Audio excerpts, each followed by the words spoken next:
Welcome to the Climate Diplomacy Podcast, a podcast from Adelphi, bringing you the latest insights and debates in international climate diplomacy. We are your hosts, Raquel Monayed and Hannah Kuanut. In this series, you will hear from leading experts offering their take on what needs to be done to promote climate foreign policy and provide you with the context you need to understand climate diplomacy today.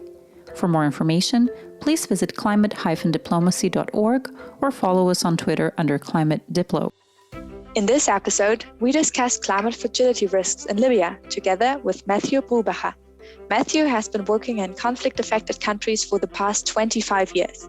Until the end of last year, Matthew was the economic advisor to the UN political mission in Libya, where he supported efforts to incentivize the energy transition. He has since resigned from the UN to work full-time on climate change and is now providing support on this issue to agencies including the Special Envoy for the Horn of Africa and the UN Coordinator for Development in the Sahel. Before we start, we would like to apologize for any small audio disruptions due to remote recording. Hi Matthew, we are glad to welcome you to the Climate Diplomacy Podcast. Yeah, good afternoon, both of you. It's nice to be here. We always like to start by giving our listeners some background on the country or region we will address. I think this is particularly important in the case of Libya, which is usually not a country we hear about every day. But at this time, and especially today, since yesterday with the appointment of the new prime minister, it has been all over the news. So could you give us some insights on the recent developments and also bring in the relevant socioeconomic, geographical and political context at play in Libya? Yeah, well, thanks for that. Libya is never a dull place. I've been working on it now for 6 or 7 years, and there's always something happening. So, of course, yesterday you had some very important events happening. You had an assassination attempt against the current prime minister, Dbeibeh. And you had what is basically a return of the old guard to Libya, which is a very powerful vanguard, which is trying to displace the current government. And that was endorsed by the House of Representatives, which is the parliament that exists in Libya. And so basically now you have a possibility that you'll have again 2 competing governments in Libya. We had 2 competing governments before, after the civil war in 2014, but now we might again have 2 competing governments. And that really fragments the institutions a lot. And so Libya is really at a critical juncture right now. So, but if you allow me, I'd like to go back and just give a little bit of context, because if you just jump in on Libya, sometimes it can be a little bit confusing. So Libya, it's a very big country. Territorially, it's big, but you know that the population is really, really small. It's only like 6 million people. And historically, it's been small because there's just no water in the country. There's no rivers. Precipitation is very small. There's only 2% of the land is arable. The land just doesn't sustain a big population.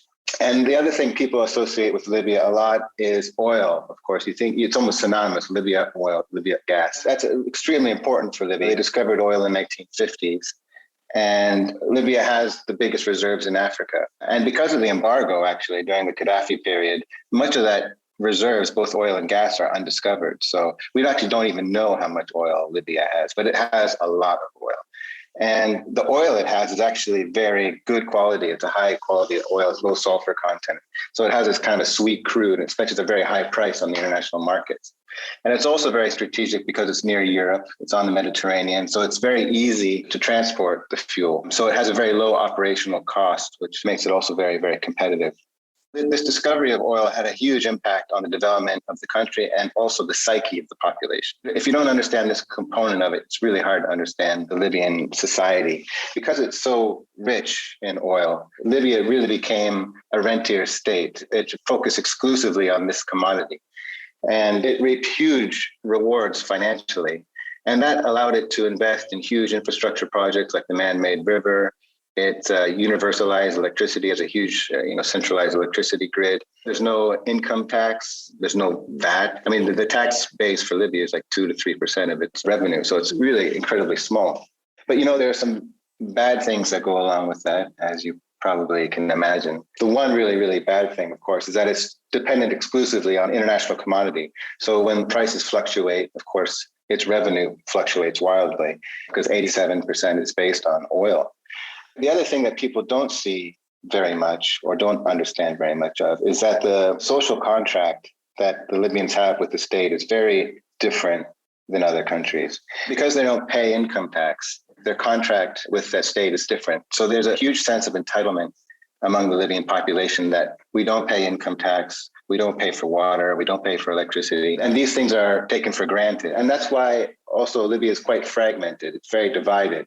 There's a lot of factionalism because there's very little social contract to bind them together. And so that has a very negative consequence. The other really negative bug in Libya is that everything relies on the public sector. The government employs half the population, basically. Since the last two governments unified, and they unified their payroll, the payroll went up to about 2.8 million people on the payroll. It's 67% of the budget goes to salaries. And so that's half the living population is on the government payroll. It creates a huge, very burden for the government because it leaves very little revenue left for development spending. And it also leaves very little space for the private sector. So the private sector is probably like 4 or 5% of GDP. And that's partly a legacy of this, but also partly a legacy that Gaddafi just didn't trust the private sector. So it was always very small.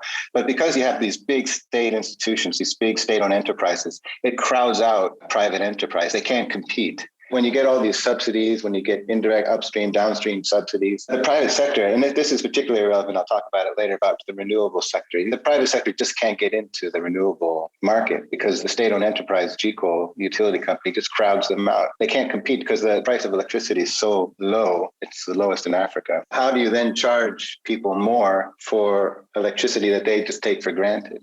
It crowds out that innovation, it crowds out efficiency. So that's one of the things that's holding back the energy transition in Libya. The other thing, just by way of background, politically in Libya, basically it was under dictatorship under Gaddafi. Everybody knows that period of time. Between 2011 and 2014, so from the spring to 2014, it was really like a honeymoon period for Libya. They put in place a new constitution. They had a fair national election. A new government was formed, unified government, and things were going well. Prices of oil were really high. And there was a real sense of euphoria, but that didn't last. And for a lot of reasons, the government in large part of the country kind of broke apart and they went into a civil war. And that civil war divided them largely between the East and the West, but it's more complicated than that. And basically you had two different governments. So there was a competition for legitimacy. Who's the legitimate government? Who gets the revenue? Who gets control over which resources? And so you had these institutions suddenly being captured by different factions who wanted the rents. They wanted the central bank. I get the rent from this. I want the Libyan Investment Authority. I get the rent from that. I want the National Oil Corporation. I get the rent from that. So you had this sort of capturing of the state institutions. And that, of course, impeded cooperation, obviously, interministerial cooperation, but it also impeded the functioning of those state institutions, which became incredibly weak. And so what the UN did, and I was a part of that process, we basically brokered two different interim arrangements. The Skirat agreement in 2015, 2016 in Morocco ushered in a new unified government called the Government of National Accord. We got them in power for a little while. Things were going okay. And we were trying to push them into elections. We were trying to create the conditions for national elections because that's what was really required to kind of restore the country, restore legitimacy. But unfortunately, we didn't get there. And then another war happened after the LNA attacked Tripoli. And so then we went into another civil war. And that civil war was a little bit different than the other one because there was so much international involvement. The Turks came in, UAE came in, Egypt came in. So you had a lot of mercenaries. You had a lot more internationalization of the armed conflict. Like the SRSG Stephanie always says, mercenaries, they make bad house guests. Once they come in, they just don't leave. It kind of undermined Libyan sovereignty, and they're still dealing with that until today. And basically, to get out of that, we made another interim arrangement, and we created the Government of National Unity, which is now headed by Prime Minister Dbeibeh. And he was supposed to only stay for a couple months and then go for elections. But like it always happens, everybody that comes into power wants to stay in power. And now we're in a situation where things are getting difficult. Legitimacy is being challenged. Once that legitimacy is challenged, then you have competition coming in. And now you have the former Minister of Interior, Bashaga, who's been endorsed by the HOR Aguila, and actually has the support of General Haftar, who's the commander of the Libyan National Army, formerly in the East. And so now they're coming in and they're going to try to displace Dbeibeh. And so again, as of yesterday, you'll probably have two competing governments coming in. And so really, Libya is at a precipice again. What's Dbeibeh going to do? Is he going to be able to hold out? Is Bashaga strong enough to push him out? And it's interesting, again, because they both come from the same town, Misrata. They're like neighbors. They probably went to the same school. But anyways, it's a very unique situation. Thanks a lot for this fairly comprehensive overview, Matthew. It's actually quite complex indeed, and will likely also continue changing in the near future, perhaps even in the coming weeks. Let's see. But that was already very useful also for our listeners to understand what is going on in Libya. As my colleague said, we don't hear much about it. And if we do, it doesn't come with a background explanation. So that's certainly very, very useful. And just thinking from our perspective on the climate and sustainability and environmental perspectives, the fact that Libya remains, as of today, remains a fragile state, and it's also experiencing frequent changes in the management of institutions, such as that are taking place right now. This has, of course, a huge impact on the country's ability to transition to a low carbon development model, which is probably something that is not even a top priority for Libya as it is for so many other countries.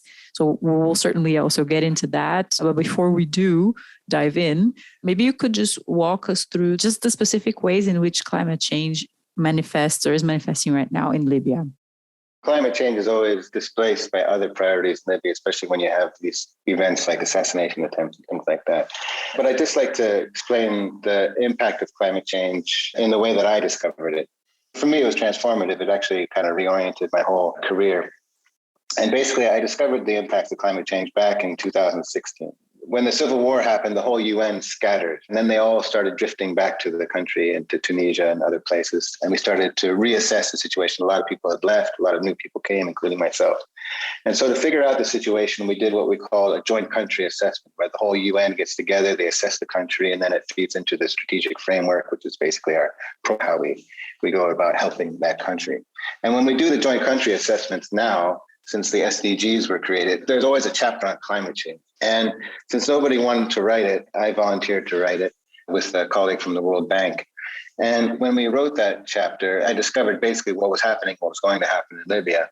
And the impacts were so bad, I didn't really believe it at first. Actually, I didn't believe it because the impacts are that Libya's in the Mediterranean. The Mediterranean's a hot zone for climate change because the Mediterranean is such a shallow sea and it's surrounded by large land masses. And then you have this strange interaction between the Sahel weather patterns and the Mediterranean, which is going to reduce precipitation by quite a bit. And in fact, the temperature is going up so fast in Libya, it's already at 1.5 degrees above pre-industrial levels. And then because the Mediterranean, again, is shallow, it's heating up faster. The sea level is rising faster. Normally, it's about 2 millimeters a year. And in the Mediterranean, it's like 6 millimeters a year. So it's going up faster and faster. And of course, most Libyans live on the coast. So you have Benghazi, Tripoli, Zawara. You have all these cities are right on the coast. So when you have the sea level rising up, it's really bad. It's going to take out parts of the cities, And then, of course, you have the salinization of the groundwater, which is usually a big problem when the sea level rises. Unfortunately, fortunately for Libya, it doesn't really matter because by the 1980s, they had already pumped out so much water with their agricultural projects that they had already allowed seawater to enter the coastal aquifer. So it was already salty. But in any regards, the sea level is not going to make it any easier. And, the impacts were so bad, I started calling that chapter the Armageddon chapter. Depending on what your time perspective is, the scenarios are really Armageddon-like. And so what was interesting in that process was I started going around at the meetings and saying, did you read the Armageddon chapter? And then we went to the government for the validation. Did you read the Armageddon chapter? And some people looked over it, some people read it and things like this, but nobody had any recommendations as what to do about it. And that really interested me. I was like, wow, these are really smart people. These are the heads of the government. These are the heads of the United Nations. And nobody has anything to say about it or do about it. And I was like, well, that is just fascinating. I asked that question, like, why is that? I'm still asking it today, 6 years on or whatever. And basically, I can only come up with 3 explanations for this strange phenomena. And the first one is, of course, the one that everybody knows is the discounting of the threat. Because it's so far away, it's so vague, it's so big, that it's not defined enough to really appreciate it as an imminent threat. So you don't react to it, even though the impacts are big and the probability of it is very high. So you have the discounting aspect. And then the other one, which I get a lot of, it's not my responsibility. Well, if that's the perspective, then we're really lost because it's such a multidisciplinary issue that everybody really has to get on board to have any impact. So I think that's the second reason. But the third reason, and I think the one that's encountered the most, and I think most of my colleagues can sympathize with this the most, is what I call the tyranny of the immediate. Because you're a political mission in a fragile state, things are moving all the time. You're trying to get a roadmap going to the next election or the next benchmark to an election. And so you have all these things happening that have really high priority. And so you can't focus on these long-term issues that require a lot of investment and a lot of integration planning and things like that. So that tyranny of the immediate is always distracting everybody. Even the current government, GNU, they went to Glasgow. They realized how far behind Libya was. You could see that they're really disappointed because, Libya is the only country in the world that hasn't done a national determined contribution. They haven't done any carbon impact. Everybody else has done it. Somalia did it, DRC did it, Syria did it. Yemen's done 3. Libya hasn't done 1. They haven't even communicated anything. So, the prime minister team comes back and said, we're going to do something about climate change. I'm going to form a committee. We're going to get this thing going. And the next week, they'd moved on to something else. It's a tyranny of the immediate. It just moved. That was the issue last week. Now we're focused on something else. The ball's moved down the field. Everybody's focused on the ball. You can't play 2 balls at the same time. So that's really what my discovery about it was. It's quite interesting to hear how actually far behind Libya is in the international community in terms of prioritizing climate change. You have all levels of commitment, but I wouldn't have thought that far. But it makes sense with an economy that isn't diversified. Given the dimensions of the climate issues, like you just mentioned, the Armageddon chapter. Armageddon. My next question might be redundant, but just because we are also here to talk about the climate risks, the security risks, we wanted, of course, to know how are these climate change related impacts affecting security on the ground? It's happening in a lot of different ways. The first thing I'd like to say about that, though, is that Libya would be in trouble with or without climate change. Climate change is just going to make it a lot more difficult because basically the whole country relies on 2 resources. It's oil and gas and fossil water. This is how they survive. And both of them are fossil, they're finite resources. They're using them very, very, very quickly. So eventually they're going to run out and water is going to be the first one that runs out. But they're very much interlinked, and I'll explain a little bit about that. The way it manifests itself is like this. So basically on the electricity sector, you have to take sector by sector and then bring them together later. Libya is 100% electrified. It's the first country in Africa to have done so, and it has a fantastic grid. It's a big country, but everything is integrated. It's an integrated grid. And they have 16 power stations pumping it out. They use oil and gas. There's no renewable energy in Libya. It doesn't exist. So everybody just turns on the lights and it goes on well until the last couple of years, because the price of electricity hasn't gone up since, I think the last time it went up was 1997. So the price of electricity is very, very low. After the revolution, the consumption of electricity doubled in 2013. Why? Maybe a lot more people were buying fridges. No, it wasn't because of this, because the GCO stopped collecting the tariffs from people. So even though the price was low, they weren't even collecting that. And when you don't pay for something, you use more of something. And so the electricity consumption, the demand side went up immensely. And so while demand is going up, revenue to GCO, the utility company, was going down. So even though they were subsidized, even though they don't pay for the fuel, they had operating costs, but they weren't able to cover those operating costs anymore. And so there's a slow breakdown of the maintenance of all these power stations and a breakdown of the transmission sector. So you basically had these old factories, these turbines that were just breaking down all the time, and they were fixing it, putting bandages on it and things like that. But eventually by 2017, there were total grid shutdowns because there's 2 peaks, summertime, wintertime peaks. Once you get to a deficit of 50%, you can't cover 50%, the grid shuts down. And what was interesting also about that, GCOs, they're trying to do load shedding where you shut off certain parts of the country because you don't have enough electricity. And what was so interesting, they would shut down, Beni Walid or Zawiya or whatever. And each of these cities are controlled by militias that are local, and they're always competing for legitimacy and popularity. They actually figured out how to disable the emergency breakers for the city. In a centralized grid, you have breakers because you don't want to overload the system. You overload the system, you explode the turbines. So these militias were disabling the breakers because they wanted to show, or they're putting a gun to the guy's head, telling him to keep it on. What happened was basically the system couldn't regulate itself and it would just shut down. The whole country would just shut down. And so what happened when that happened, obviously, people got really angry because it also impedes water distribution. You can't pump the water up. You can get it sometimes coming down from the south where it comes from, but you can't pump it up. And so there was riots. People would be burning cars, and the legitimacy of the government was threatened. There was times when the prime minister's office was surrounded by militias and mobs and things like that. And then you also had this, what we call the cannibalization of the electricity sector. When you don't have electricity, people go out and they start taking the copper out of the wires and they start just just cannibalizing the whole thing. So you start this descending cycle. That's when we got together with the World Bank and with USAID and UNEP and UNDP. We fixed the situation because we sat down with the GECO company, and they were really an end because their lives were being threatened. And so then we put in place this grid stabilization program, but that was really problematic. So you're talking about all these issues with energy. You also mentioned agriculture and the extensive use of water for that, and the use of fossil water and how much it is at the brink of coming to its exhaustion. So this looks to me as a classic case of water, energy, food nexus. So of course, these sectors, they're always somehow tied to each other, of course, but there are some contexts where they seem to be more strongly connected on a more direct and fundamental level, which does seem to be the case here. And if it is, this course implies that solutions to these resources issues in Libya should look at these three dimensions in tandem. So like the so-called holistic solutions that we hear a lot in the climate community. Would you agree with that? Yeah, I mean, electricity and water are symbiotic. You can't really have one without the other. Electricity needs the cooling and water needs electricity to do the pumping. But in Libya, again, it's unique because you have basically two big problems with water. A very immediate problem and you have a medium-term problem. The very immediate problem is that because there was a lack of development spending and a lack of interministerial cooperation, the desalination plants basically have been breaking down. They hardly function anymore. And the wastewater recycling also doesn't happen anymore. So it all gets pumped into the ocean or into the desert.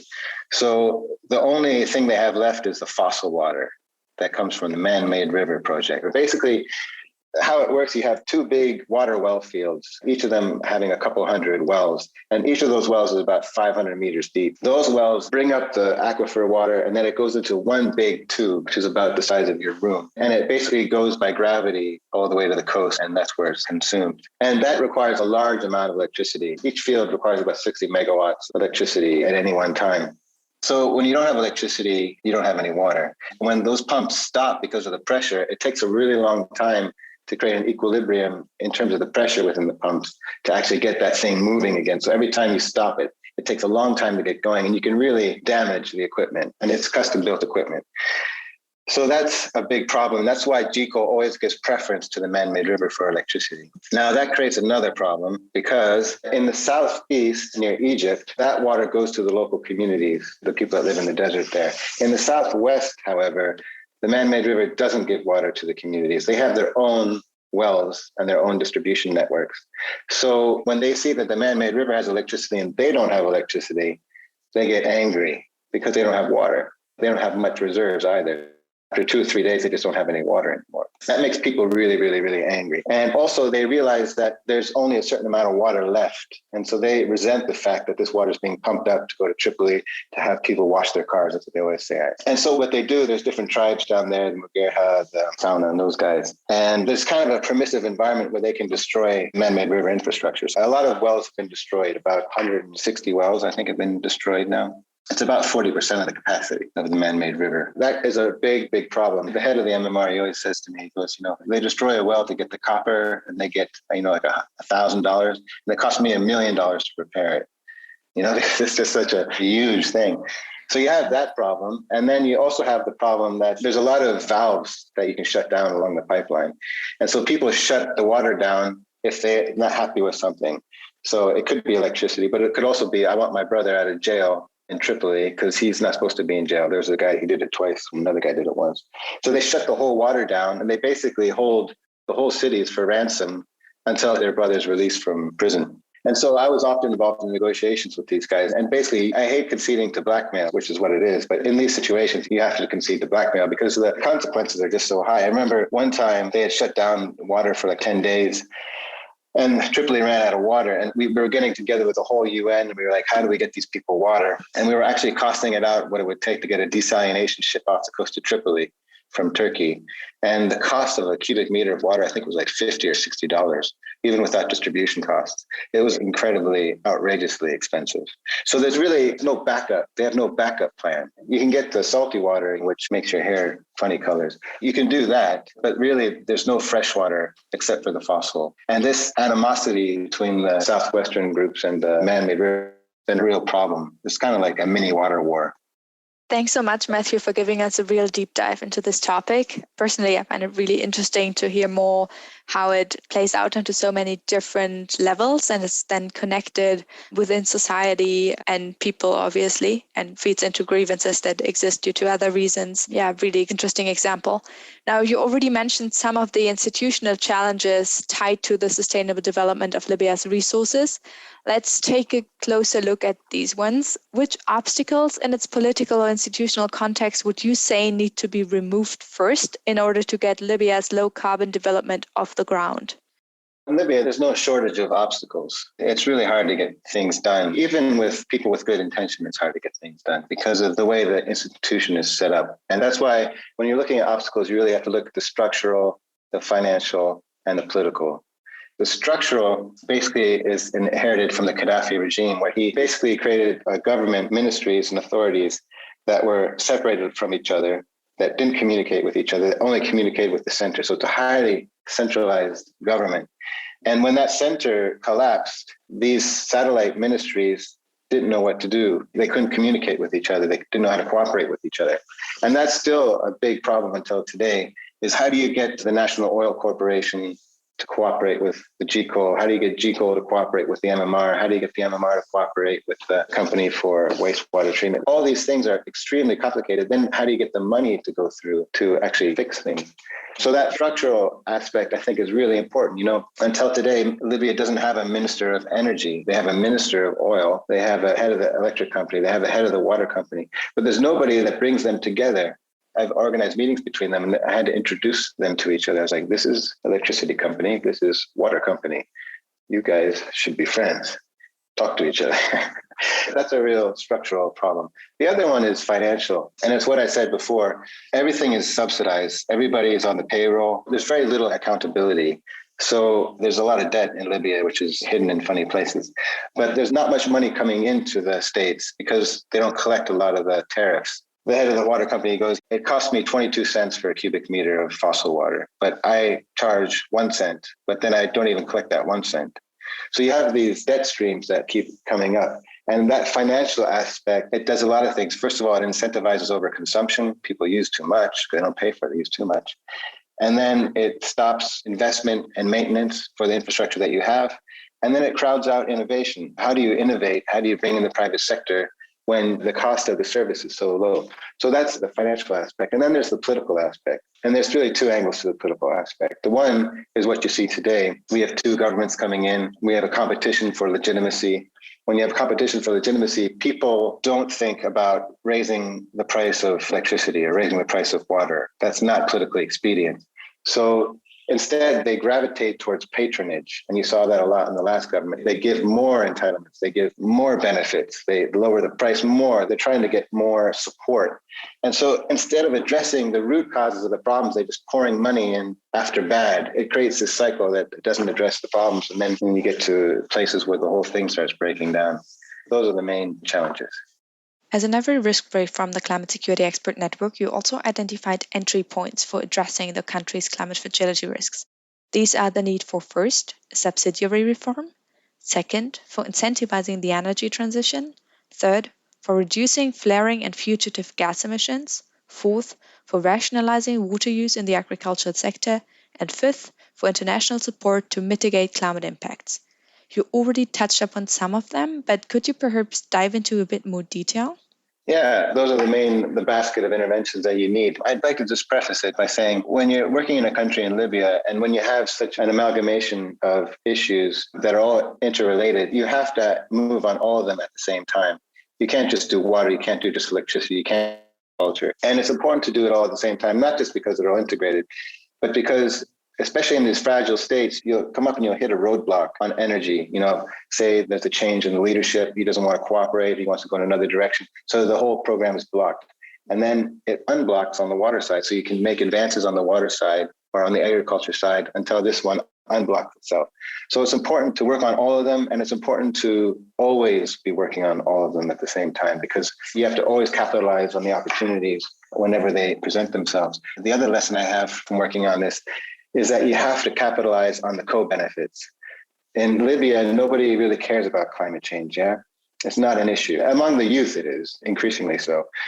But among the older population, it's not an issue. If you want to be effective, you have to look at the co-benefits. You have to say, look, what you're paying for the production of electricity through oil is infinitely more expensive than it would be through renewables.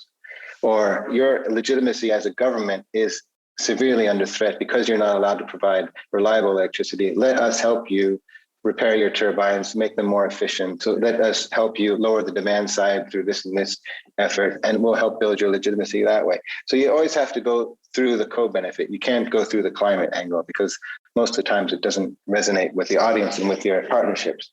On subsidy reform, subsidies are really hard to get rid of. I think everybody knows that. You saw what happened in France when they tried to do it. But conflict presents unique opportunities for reform, especially on subsidies, for two reasons. Not so much in the case of Libya, but in other countries. When you have conflict, governments have problems with foreign exchange. They have problems with revenue. They can't afford it. So Syria, Iraq, Yemen, they can't pay for subsidies anymore. So that gives them a big incentive, a necessity really, to reduce, which is good. The other thing with subsidies during conflict is that the market gets really distorted. Prices get super distorted because of supply chains, because of the whole security. So prices on the ground, even though they're subsidized, they fluctuate wildly. They can get really expensive. So for instance, in Sudan, South Sudan, they were subsidizing it. And then the war hit, and then it got really expensive. And then basically the government got rid of subsidies. Nobody even knew it. And the same thing happened in Libya. So I think it was 2017, the Minister of Economy scrapped subsidies on lubricants and kerosene for jet fuel. He did it just like this with a stroke of the pen, and nobody even realized it because the prices were so distorted. Everybody thought the price was just going up because there's a war and stuff like that. I call it subsidy reform by subterfuge because it goes against the IMF best practices, educate people, divert it to social security and stuff like that. This is just realpolitik, subsidy reform by subterfuge. For reducing flaring and gas emissions, I think this is a really big thing, including for Europe. Libya has a real big flaring footprint. They flare a lot. They vent a lot of methane. That's one of the biggest footprints they have is exactly this. And they wouldn't need to do that. You could, through investment, reduce that, and you could use it for fuel, for electricity, and so forth. There's a huge amount of potential there. And actually, there's a huge interest for Europe to do that as well, because Europe is the biggest consumer of Libyan oil and Libyan natural gas. I mean, you have the Green Line going under the Mediterranean to Italy, controlled by Eni. So if Europe really wants to become green, they also have to look at the upstream footprint that they have. And there are regulations in Europe on that, but they just don't implement them. I think there's a lot of possibility there, a lot of possibility for cooperation. The EU, they need Libyan energy. They have big problems on the eastern side. And they should really help Libya be more efficient and cleaner in the production of their fossil fuels because they're the consumer of it. When it comes to agriculture is still really big in Libya, even though it's only 1 to 2% of GDP. It still employs about 25% of the population in the south. And it's done in a very irrational way. They still do open irrigation for most of the time. It's in the desert. A desert's not supposed to grow wheat. You're supposed to grow dates. You're not supposed to grow massive fields of grain. But they do that. And that's not a good way to produce food. They should be importing that food because it's virtual water. They have a water problem. Their aquifer, especially the southwest aquifer, the Muzuk one, is very small. So that's going to run out in like 10 to 20 years. And like I said, there's no backup. So you should try to conserve your water as long as you can because your state relies on it. So we have some projects now with FAO and others to try to look at, rationalizing the agriculture water use. But agriculture they consume by far the most water. And then the last one, we need to get Libya to do a carbon inventory to communicate with the UNFCCC. It's time for them to do an NDC. It's time for them to do a carbon inventory and join the international community to move forward. Absolutely. I feel like we're almost touching on all the important subjects here. I just wanted to focus on one aspect that you've mentioned already a few times on economic diversification for Libya. And I like to mention a quote from your risk brief. With nearly all its foreign currency and 85% of its public revenue deriving solely from hydrocarbon exports, Libya is an archetypal rentier state. Now, you've mentioned this in a few parts of while you explain in the background and also the kind of issues that Libya has with climate and politics and everything basically that is connected. So here at Adelphi, we also have a team that works on the geopolitics of decarbonization and issues such as stranded assets. It's a very interesting topic for us. We even had a few episodes about it here in the Climate Diplomacy podcast. And it made me think about this because with Libya exporting much of its oil and gas production to the EU, and for it being such a one-sided economy, what would a diversification in Libya mean to Europe, and particularly in light of the current issues that are going on in Eastern Europe? It's a very important question. It's a discussion I've been trying to move forward in Libya for some time. I can tell you from experience, if you want to kill a conversation or spoil the atmosphere in a room, just bring up the issue of peak oil. It'll kill the room instantly. Nobody wants to talk about it because the oil is everything in Libya. It's everything. And it's assumed that it's going to just continue this way. So while everybody is looking at diversifying, drawing down, while the IEA is saying don't invest in new oil because by 2030, the price could go down by 75%. Libya is trying to double down. They're saying the prices are up. We got to spend more on investment. We got to exploit more. We got to pump more. They're a little bit out of tune. They're going the opposite direction. But that's just the short-term vision, the short-term interest of the politicians these days. If they were to go the other way, if they wanted to go the other way, and they need to go the other way because the timeline to do so is so long. I mean, they have to start doing this now or they'll get into a situation where they're going to be in very, very bad shape. They need to do a lot of things. First of all, they need to rationalize the way they spend their money. They can't continue this way with 67% going to salaries and 17% to subsidies. And most of the subsidies is just fuel smuggling anyway. So, I mean, they have to really fix the way they do their government, spend their money. They have to increase the price on fuel. They have to increase the tariff on water and electricity. They have to make it more sustainable. They have to stop incentivizing overconsumption, make their money last longer, make it more efficient. And then in doing so, that will create the conditions for more private sector, more innovation. It'll grow the business sector a lot if you start making it more competitive. And that's what they need to do to start growing, to start diversifying their economy. The private sector needs to be allowed space and opportunity to grow. They also need to invest more in development. Development spending in Libya, which goes to building new roads and building new desalination plants and so forth. It was zero between 2014 and 2016, but then it only went up to like 5-7%, They need to start investing in their future. They need to build new schools. The illiteracy rate is going up in Libya. It's terrible. They need to start building the next generation. Otherwise, they're going to be in really bad shape. And they also need to improve the integrity of their sovereign wealth, like Norway or the Saudis and things. They have sovereign wealth funds who are investing the oil revenue for the rainy day. And Gaddafi he did that. He started the Libyan Wealth Fund in 2008. That wealth fund is $65 billion. But they haven't done an audit ever of that Libyan investment fund. They don't even know where their money is. So they need to get that in shape, still under sanctions by the UN Security Council. And I think once they get that in shape, those sanctions will be lifted and they can start reinvesting and they can start diversifying their economy that way through the wealth that they already have. Thanks. And I think we can say with a fair amount of certainty that eventually diversification will happen in Libya. But what would you think? Do you think that they will eventually cave and join in the global energy transition? Or do you think that peak oil will happen first? Well, I think peak oil might have already happened, but I think it's going to be really hard for them. I think it's going to be hard for them going forward. They have a small window of opportunity, 10 years, I call it a small window of opportunity to turn things around, to start going a different direction. And if they don't start going a different direction soon, they're going to run out of time to do so. But it really requires there to be a new government that has legitimacy, that has vision, that has capacity to really get this government working and modernizing itself and moving it forward. And if they don't do that, they're going to be in trouble. So either they get with the energy transition or they're going to be swept away by it. It's really as simple as that. Thanks a lot. To conclude, let's talk about building back better. Libyan emissions reduced dramatically during its reoccurring civil wars, particularly in 2014 when there was an extended blockade of oil production. How do you think the decrease in emissions could be extended while allowing the economy to recover and the country to rebuild? And are there lessons from the Building Back Better efforts which could be applied to the Libyan context? Also, in your opinion, what are the key obstacles but also opportunities for building back better in Libya?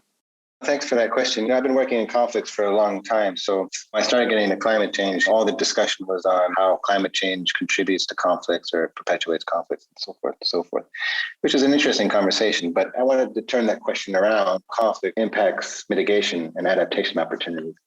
And I think if you look at it from that perspective, things become a lot more constructive to tell you the truth.